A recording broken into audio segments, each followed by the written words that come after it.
Okay, so something we can use at home that really helps our jiu-jitsu is a foam roller.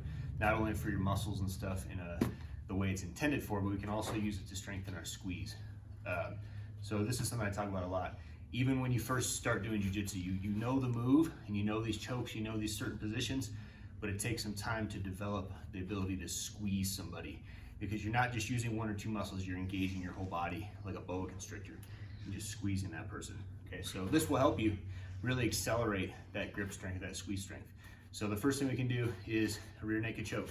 Just assuming this is someone's neck right here, coming underneath, grabbing my own bicep, tucking this hand behind, and getting to my rear naked choke. The first thing we can work is just the setup.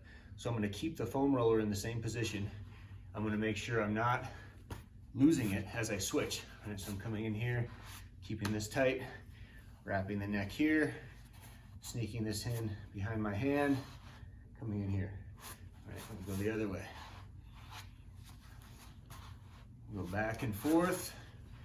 And then once you do that, and you get a good feel, smoothness with it, start thinking about the squeeze, right? So when I'm squeezing, I'm bringing my elbow down, using my both of my elbows together like scissors, pulling this elbow down into my opponent's chest, and as I squeeze, I'm turning this elbow slightly, pushing my head into his. Okay, so I'm here, I'm just gonna squeeze for 2 to 3 seconds, switch, squeeze, and you can, the beautiful thing is you can squeeze this as hard as you want, as much as you want. It's not gonna complain, it's not gonna get hurt, so you're able to really truly strengthen that squeeze. Where if you had somebody's neck here, you put this 3-second squeeze on them, they should be asleep. And if they're not, then we gotta work on our technique. Or they're some sort of a superhuman. But a lot of times, here, count to 3, you can start increasing the difficulty a little bit more and more by squeezing longer. Okay, there's nothing wrong with being able to squeeze for 10 seconds at a time. Right, sit here and squeeze and squeeze and squeeze and try to keeping it as tight as possible without losing that resistance.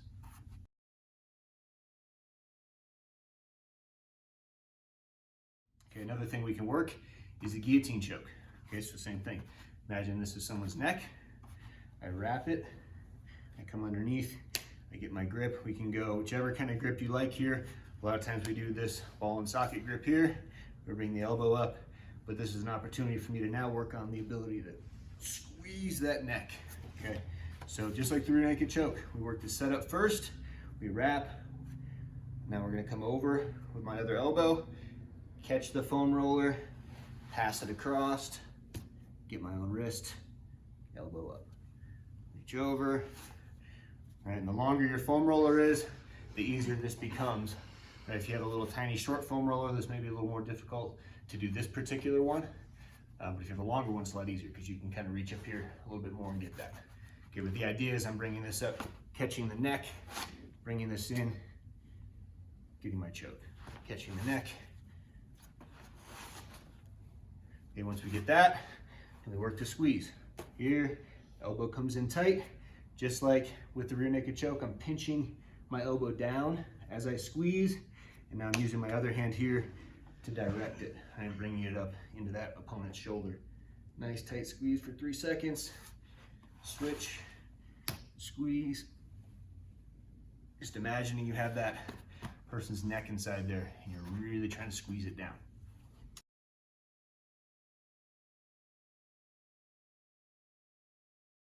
Okay, another one we can do, straight ankle lock. Okay, so if we do a straight ankle lock, imagine that person's leg is now in here.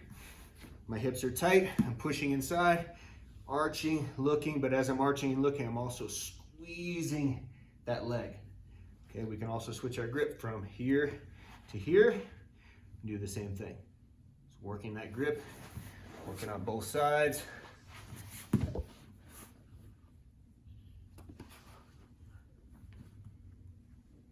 Make sure when we apply this, we are arching back and looking back at the same time. So a good habit to form is this, right? Not this. Okay.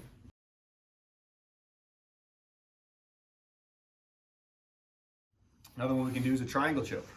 So on our back, I'm just putting this between my legs, getting the triangle choke here, and then working back and forth. Same idea. I'm not letting the foam roller fall out from inside my legs, so I'm not going like this. Okay, I'm keeping everything tight, and I'm squeezing everything tight. So I switch here, triangle, switch here, we're going back and forth, but I'm never letting that foam roller fall. There's a constant point of pressure between my two legs here. Okay, once we do that a few times, squeeze, pinch those knees tight, pull that foot down, really think about squeezing that neck.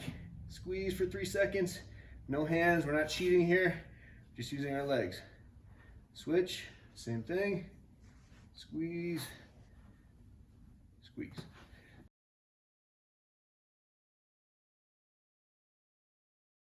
Okay, the last one, this is a little bit more of a balance drill, more of a kind of a core strengthening drill, not so much jiu-jitsu specific, but I'm going to put the foam roller between my legs. I'm going to come up to here. You can go half moon, you can go all the way around back and forth, and you're just kind of using your core here to work back and forth. So some good grip strengthening drills you can do with the foam roller. I would highly recommend them. Even once we get back in the gym here, I would do these a lot. I've been doing this for a long time, and I feel like they've really helped my squeeze over the years, so highly recommend it.